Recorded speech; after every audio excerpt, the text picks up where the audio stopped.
irmãos, eu vou ler Êxodo 17, versículo 8. Glória a Deus.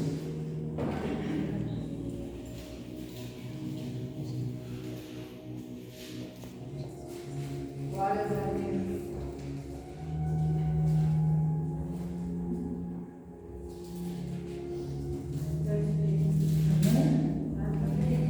Então veio Amaleque e pelejou contra Israel em Refidim. Por isso disse Moisés a Josué: escolhe-nos homens, saia a peleja contra Amaleque. Amanhã eu estarei sobre o cume do outeiro, e a vara de Deus estará na minha mão. E fez Josué como Moisés lhes dissera, pelejando contra Amaleque. Mas Moisés, Arão e Hur subiram ao cume do outeiro. E acontecia que quando Moisés levantava sua mão, Israel prevalecia, mas quando ele abaixava sua mão, Amaleque prevalecia. Porém as mãos de Moisés eram pesadas, por isso tomaram uma pedra e a puseram debaixo dele, para sentar-se sobre ela. Então Arão e Hur sustentaram suas mãos, um de um lado e outro do outro. Assim ficaram suas mãos firmes até o pôr do sol. Até aqui, irmãos. Amém. Amém. Pode sentar, irmãos. Eu vou dar uma introdução do que Deus falou para não sair do tema. Quando Deus falou lá em Gênesis, com Terá, ele acabou se distraindo com as riquezas e acabou morrendo num lugar que era para ser só de passagem, era para ele ir para Canaã. Só que aí Deus vem falar com Abraão: sai da sua terra, da sua parentela. E Abraão saiu, levou consigo o sobrinho Ló, Sara e alguns de sua casa que tinham sido criados na casa dele. E Deus falou sobre nossa responsabilidade na campanha da palavra do mês. Deus falou sobre a nossa responsabilidade na nossa geração. E Abraão estava atendendo o chamado que Deus já tinha feito a Terá, o seu pai, mas ele se distraiu com as coisas do mundo, as coisas passageiras, e Deus estava tentando mais uma vez com Abraão. Foi isso que Deus falou. E nós devemos tomar a nossa posição, ao qual o Senhor nos chamou para viver todas as promessas. Abraão saiu de Arã e chegou a Canaã, mas houve fome na terra. E Abraão decide sair do lugar da promessa e peregrinar no Egito. Ele estava na terra da promessa, mas veio a dificuldade, veio a fome, e ele decidiu ir para o Egito para tentar a sorte lá. E Terá se distraiu com riquezas e acabou morrendo lá em Arã. E agora Abraão está repetindo a mesma história. Abraão está repetindo o mesmo erro do pai, se distraindo com as coisas que não é o Deus que tinha colocado também. Ele se encanta no Egito e sai da terra que Deus tinha mandado ele ficar. O que tem nos distraído e nos tirado do propósito de Deus? Nós temos cumprido o nosso chamado?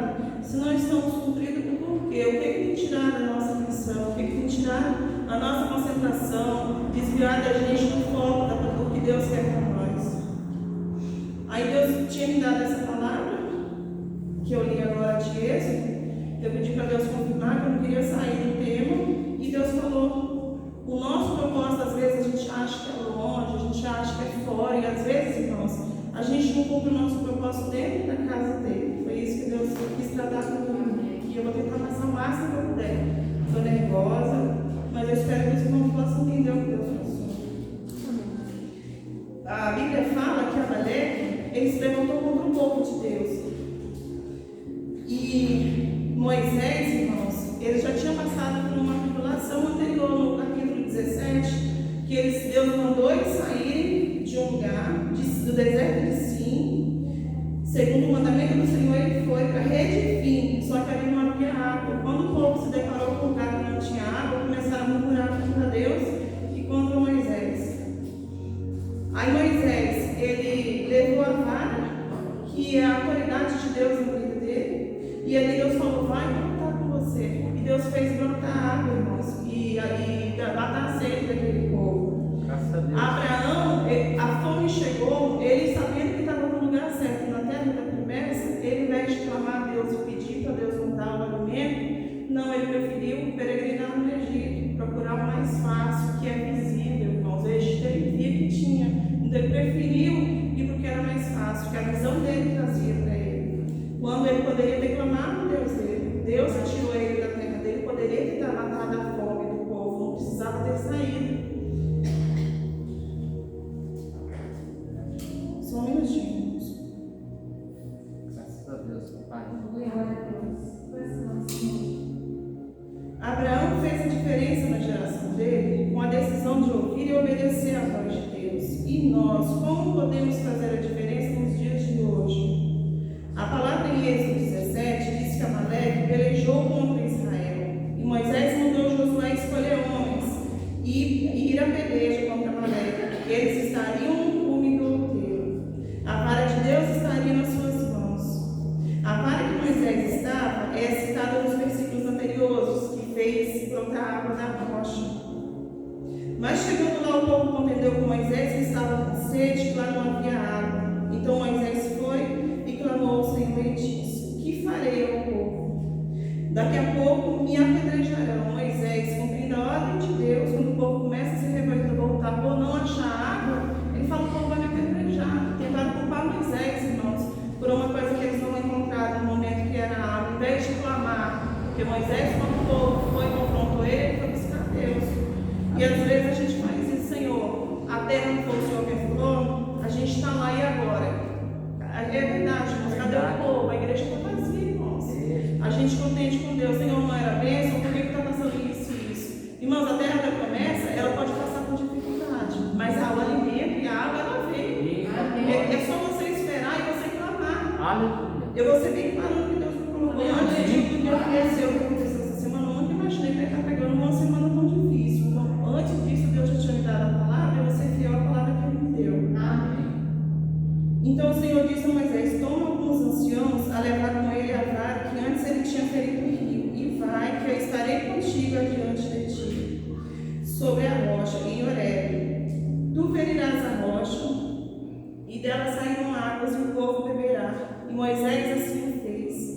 E chegou àquele lugar, Massá e Meribá, chamou aquele lugar Massá e Meribá, por causa da contenda dos filhos de Israel, que tentaram contra o Senhor, dizendo: está o Senhor no meio de nós ou não? O povo questionou. O lugar onde eles estavam, o lugar que Deus tinha mandado, eles questionaram: está o Senhor com a gente mesmo ou não está? Aquele lugar foi chamado por esse nome de Meribá ou Massá, por causa disso, irmãos, porque eles contenderam com Deus, não crendo no que Deus já havia falado. E Deus mandou água. Para quem não esperou, perdeu, mas Deus mandou a água que eles precisavam. Não importa de onde veio de uma rocha, mas Deus enviou. Glória a Deus. Nós vimos em Gênesis que quando houve fome em Canaã, Abraão saiu de onde Deus o mandou ficar. E Moisés mesmo, com a falta da água, a contenda do povo, ele permaneceu onde Deus o havia mandado e foi buscar a ajuda de Deus. E Deus mandou a água. E às vezes, irmãos, por falta da água, de comida, coisas passageiras, perdemos o nosso foco e saímos de onde Deus nos colocou. A gente não sabe esperar a promessa se cumprir, acaba saindo e perdendo a oportunidade de estar onde Deus nos colocou. Eu fiz isso, irmãos. Eu falo para minha família: eu não era ovelha, eu era bode.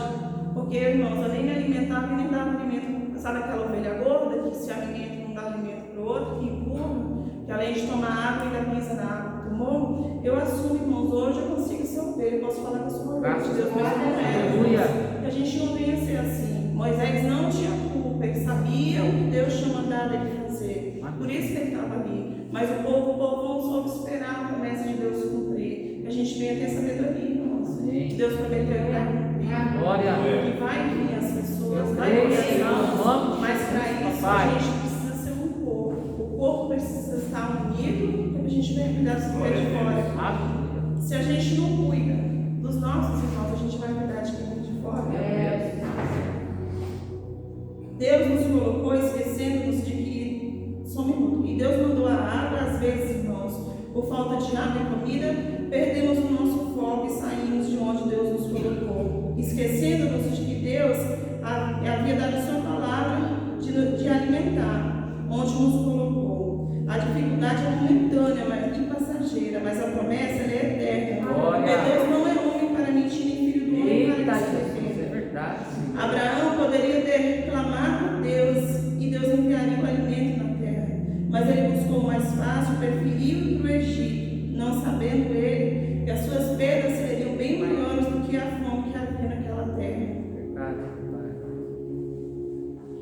Em Êxodo 17, no versículo 10, a palavra diz que Josué fez como Moisés o tinha ordenado, desceu a peleja contra Amaleque. Moisés, Arão e Hur subiram ao monte do outeiro. E acontecia que quando Moisés levantava as mãos, Israel prevalecia, mas quando abaixava a mão, Amaleque prevalecia. Moisés estava com a vara de Deus, a autoridade que Deus lhe havia dado. Quando ele levantava as mãos, ele vencia, mas quando ele baixava, o inimigo prevalecia. E é nesse ponto que Deus queria tentar chegar. Enquanto o povo lutava, Moisés intercedia, e assim Deus dava a vitória. No versículo 12 diz que as mãos de Moisés eram pesadas, por isso eles colocaram uma pedra para Moisés sentar, e cada um segurou um braço de Moisés, um de cada lado. Assim ele ficou com as mãos firmes até que o sol se pôs. Moisés estava assim, intercedendo do lado do povo, enquanto o povo estava pelejando embaixo. Só que teve um momento que as mãos de Moisés pesou. Irmão, segura um objeto por muito tempo. No primeiro momento a gente fala, eu consigo. Passa um tempo a gente cansa isso que Deus colocou. Irmãos, antes de tudo acontecer, tem hora que os pastores vão cansar. Tem hora que a gente está cansado, a gente pede socorro para eles e eles correm para socorrer a gente. Irmãos, quantas vezes eu fui socorrida mesmo sem merecer? Tem hora, irmãos, que a gente vai ter que segurar nos braços deles e ajudar. Que a pedra que eles colocaram, irmão, é o conforto. Enquanto você está aí, eu estou aqui. Irmãos, às vezes a gente não tem uma palavra, mas a presença, o amor, irmãos, só de estar do lado, eu estou aqui, já ajuda. Isso Deus coloca no meu coração. Enquanto Moisés intercedia pelo povo, o povo estava vencendo. Mas chegou a certo ponto que as mãos dele ficaram pesadas. Tente segurar um objeto nas mãos e levante. E tente segurar o máximo que puder. Nos primeiros momentos parece ser leve, mas com o passar do tempo não conseguimos mais. E aí que Deus levanta pessoas como Arão e Hur, que entendem a luta não é só de Moisés, mas é de todas. A luta que eles enfrentam aqui não é só deles, irmãos, é de nós todos. Eles carregam o fardo de nós todos. Jesus leva, mas eles são os mensageiros de Deus para nós. Então, que a gente venha ajudar, que a gente não venha pensar só em nós, irmãos, porque o fardo uma hora pesa, o nosso pesa, deles também pesa. E Deus coloca um do lado do outro para um segurar a mão, o outro segura o outro e falar, vamos. Na igreja não é diferente. Às vezes nós seremos ajudados e os irmãos e os pastores segurarão nas nossas mãos e nos ajudarão, dando conforto, uma palavra, um abraço, e assim nós venceremos. Moisés era um líder do povo, mas naquele momento ele precisou de ajuda para continuar uma luta que não era só dele, mas era de todos. A luta que a gente enfrenta aqui, ela não é só minha, não é só do pastor, não é só da pastora, ela é de todos. Quando a gente entender que a gente é um corpo, a gente precisa lutar no mesmo propósito e não um soldado contra o outro, irmãos, a igreja vai crescer. A gente amar o outro. Irmãos, Deus ali na porta, Deus me fez lembrar. Quando a gente vê uma peleja, irmãos, um filme de guerra, quando o soldado é ferido, eles não deixam o soldado para trás. Eles voltam, irmãos, se for um do lado do outro e carregam. Enquanto a pessoa está ali respirando, eles não desistem. Que a gente não venha desistir um do outro. A gente venha lutar uns pelos outros. Irmãos, é muito sério. Eu passei mal esses dias todos, vontade de desistir. Medo, um temor muito grande. Deus sabe o temor que eu tenho de falar. Mas foi o que Deus colocou no meu coração. Irmãos, a gente precisa se cuidar.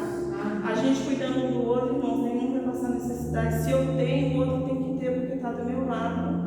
A minha dor tem que ser a sua dor, irmãos. E a dor de vocês tem que ser a minha. Irmãos, Deus me fez lembrar quantas vezes no grupo aparece lá. Intercede por fulano, intercede por fulano. Irmãos, a gente passa e deixa. Irmãos, se fosse na nossa casa, a gente não faria isso. A gente é uma família, irmãos. Quando a gente entender que o corpo, a dor do pé, todo o corpo vai sentir, irmãos, não vai acontecer mais. O diabo não entra, irmãos, para contender, para causar divisão.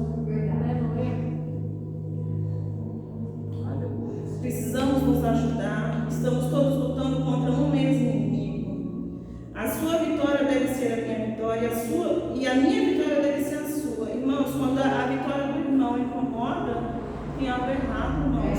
Porque a vitória do meu irmão tem que ser a minha alegria, irmãos. Irmãos, uma coisa que me alegrou muito no tempo que eu estava fraca, que para mim a minha oração não servia nem para mim, foi quando a irmã Rosângela me pediu para orar por ela.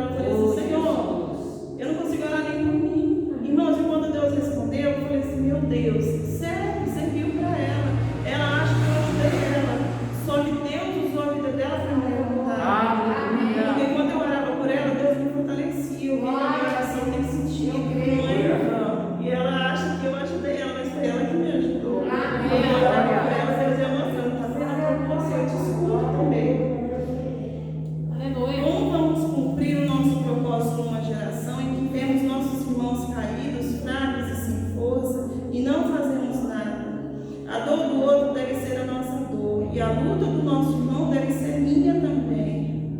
E lutar até que todos vençam. A vitória de um é a vitória de todos.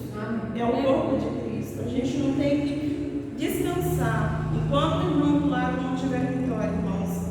A gente fala assim, não, Deus está vendo, irmãos, mas quando a gente sabe que tem alguém junto com a gente, quantas vezes eu pedi ajuda para Bel, na hora do desespero, a gente ora, a gente sabe, Deus escuta, mas saber que tem alguém falando assim, olha, eu estou aqui, tá? A gente saber que a gente não está sozinho ajuda muito. Verdade.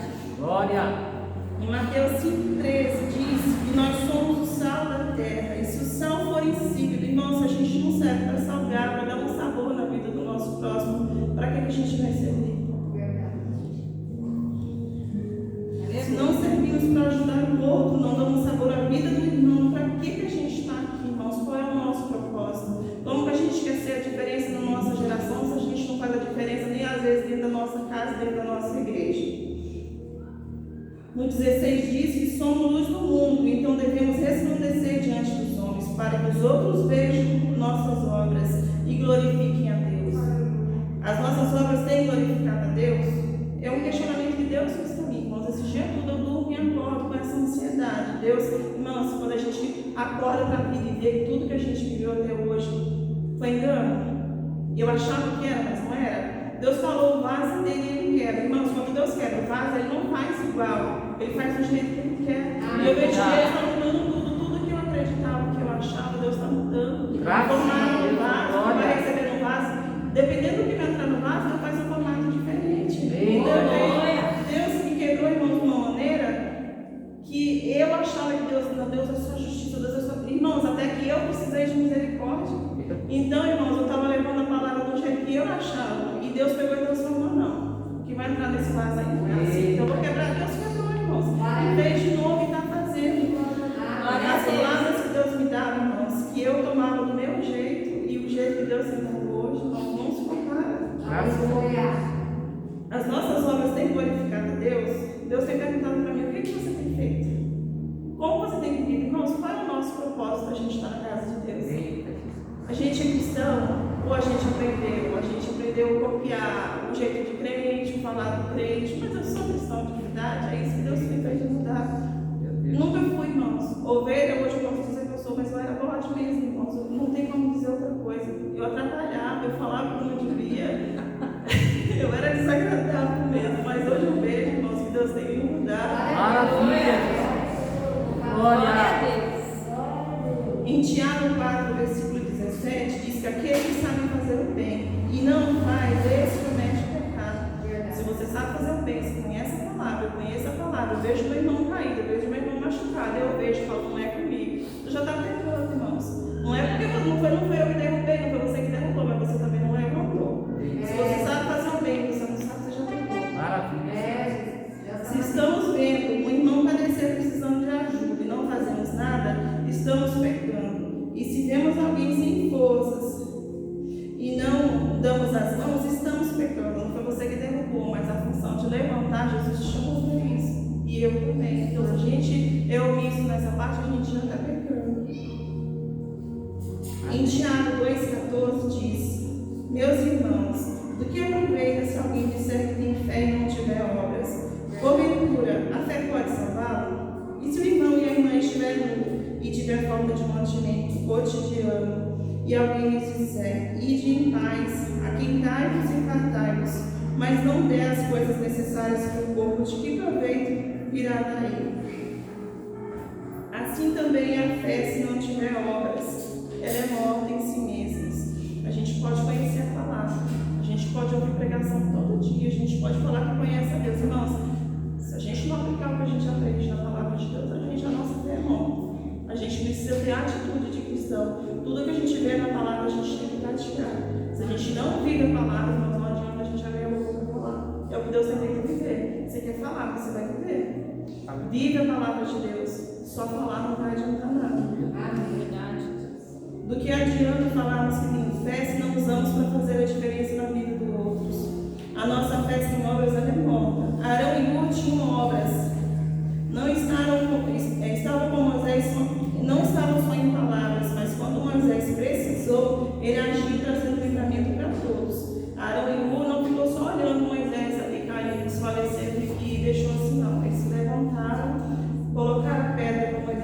cumprimentar e segurou um braço e o outro segurou o outro. É a nossa função.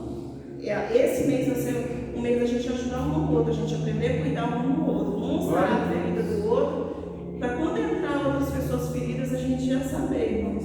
Porque se a gente não ama os que estão dentro de casa, como é que a gente vai amar os de fora? Em 1 João 3,18 diz: Meus filhinhos, não amemos de palavra nem de língua, mas por obra e em verdade. Então, irmãos, só iremos fazer a diferença nessa geração quando amarmos uns aos outros, e não só de boca, mas nas nossas atitudes. Em 2 Coríntios diz: Mas para a igualdade deste tempo presente, a vossa abundância supra a falta dos outros, para que também a sua abundância supra a falta que há de igualdade. Como está escrito: o que muito colheu não teve mais, e o que pouco colheu não teve menos. Quem tem mais, por misericórdia de Deus, ajudar o que tem menos. Nem eu vou ter mais, nem o outro não vai faltar de nada também, porque um ajuda o outro, um completa o outro. Se eu tenho muito e o outro tem pouco, eu vou completar. O outro não vai ficar sem nada e não vai faltar para mim, irmãos. E é isso.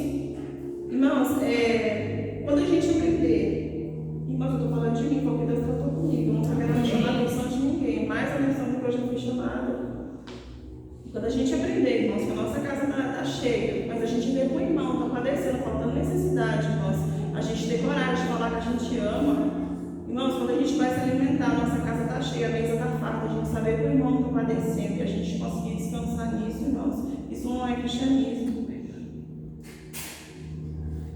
Devemos buscar o bem comum de todos. Se eu tenho, devo suprir a necessidade do outro, vivendo em igualdade e assim exercendo com verdade a palavra de Deus. Em Tiago 4 diz, 4:3: Pedes e não recebes, por quê? Porque pedes mal, para gastar em vossos próprios deleites. Nós não podemos pedir só para nós, pensar só em nós. A gente tem que pensar no pensamento comum. Eu preciso, meu irmão também precisa. Se eu tenho fome, fulano também tem. Se eu preciso de roupa, irmãos, os outros também precisam. E quantas das vezes, irmãos, a gente vê as pessoas precisando e a gente tem coragem de olhar, irmãos, e depois fingir que não viu. Não vi, Senhor, envia alguém. Quando Deus te enviou, foi você quem viu primeiro. E é isso, irmãos, que a gente tem que aprender. Quantos irmãos que estavam vindo aqui, irmãos, e a gente não tem coragem de ir atrás e perguntar se está tudo bem? Pessoas com crianças que a gente sabia que passavam necessidade. Eu não estou falando dos pastores, não, eu sei que eles têm muita coisa para fazer, mas é a gente, irmãos. E eu? O que eu fiz? Eu falo, meu marido falando, não está indo na igreja. Será que aconteceu o quê? Mas o que eu fiz para mudar a vida deles? O que eu fiz para eu fui lá atrás deles, busquei essa alma? Irmãos, falar, tocar no assunto, lembrar, não vai mudar em nada. A diferença é a gente vai saber o que aconteceu e fazer alguma coisa. Moisés intercedia pelo povo de Israel e não pensou só nele. E nós, às vezes, pedindo tanto a Deus, pensando só em nós, não pensamos que somos um corpo e o corpo deve estar unido e fortalecido. Nos tempos que nós estamos vivendo, às vezes me questiono por que ainda estamos aqui, com tantas pessoas morrendo. Foi algo que Deus colocou no meu coração. Às vezes a gente questiona assim, Senhor, tanta gente morreu, tanta gente passando tanta coisa, por que a gente está aqui ainda? E Deus me deu essa palavra em Lucas 13, o versículo 1, que fala: naquele tempo estavam presentes ali alguns que lhe falavam dos galileus, cujo sangue Pilatos misturara com os seus sacrifícios. Respondendo Jesus, disse-lhe: cuidai-vos vós que esses galileus foram mais pecadores do que todos os galileus, por terem padecido tais coisas? Às vezes a gente fala assim, não, morreu porque não estava na presença de Deus, morreu porque não vigiou. Irmãos, muitos estavam preparados, Deus escolheu sim. Muitos estão indo sem salvação. Às vezes a gente acha assim, e por que eu fiquei? Irmão, não é porque a gente é bonzinho, não. Se a gente está aqui hoje ainda, se a gente ainda tem oportunidade, é porque Deus ainda tem um propósito. Seja ele um arrependimento, ajudar alguém que está em volta, que está precisando da gente, é com a gente que Deus conta. Não é à toa, irmãos. Com muita gente que está indo embora, Deus pega e fala assim, não, você que veio porque você é legalzinho, você é bonita, não, irmãos. Com Deus não tem isso. Deus não faz acepção de pessoas. Deus quer que a gente tome a posição de cristão verdadeiramente. A gente está vivendo os últimos dias. Que a gente venha cumprir o nosso chamado. Irmãos, se não cumprimos até ontem, que hoje a gente venha viver diferente. Que cada palavra que a gente vem receber na igreja vem trazer mudança, que a gente não chega em casa, escute e esqueça, esperando a próxima. Não, irmãos, vamos colocar em prática. Se a gente não colocar em prática, a gente vai padecer igual. E pior, irmãos, sem salvação, porque não cumpriu a vontade de Deus. No 3 fala: não vos digo antes, se não vos arrepender, todos de igual modo perecereis. E aqueles 18 sobre os quais caiu a torre de Siloé e os matou, cuidais que foram mais culpados do que todos quantos homens haviam em Jerusalém? Às vezes a gente fala assim: ah, não deu porque não está na presença de Deus. Irmãos, não é. Deus fala muito claro. Deus está só esperando o arrependimento e a mudança do nosso comportamento. Que a gente venha despertar hoje, que a gente não venha achar que Deus vai dar uma oportunidade amanhã. E não vos digo antes, se não for arrepender, todos de igual modo perecereis. E dizia essa parábola: um certo homem tinha uma figueira plantada na sua vinha, e foi procurar nela fruto, e não achando. E disse ao seu vinhateiro: eis que há 3 anos venho procurar fruto nessa figueira, e não acho. Corta, porque ocupa ainda essa terra inutilmente. Quanto tempo Deus lhe dava a oportunidade? Essas pessoas que se foram, quanto tempo Deus falou? Vai, muda, se arrepende. Quantas vezes Deus tem falado com a gente se arrepender, para a gente ter uma mudança de vida? A gente fala: não, Deus é misericordioso. Irmão, sim, Deus é misericordioso, mas quando alguém quer um compromisso com Deus. Deus falava lá na minha casa assim: Ele não vem buscar uma namoradinha, ele vem buscar um noivo. A gente tem que ter um compromisso, irmãos. A gente não pode ficar só namorando. Essas pessoas que namoram anos e anos sem querer compromisso, a gente está fazendo isso com Deus.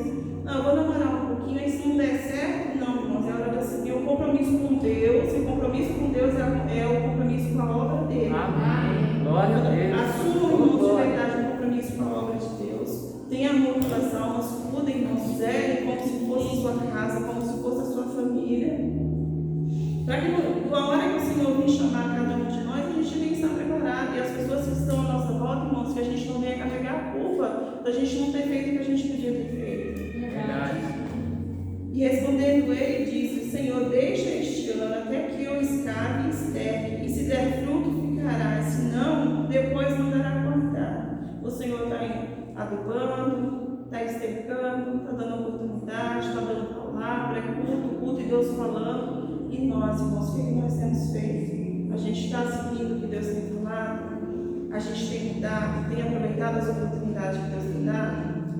E pastor, eu posso parar por aqui? Porque se eu continuar falando, eu vou falar. Eu fui pouco tempo, irmãos, mas só o que Deus colocou. Amém. Então, aproveita as oportunidades que Deus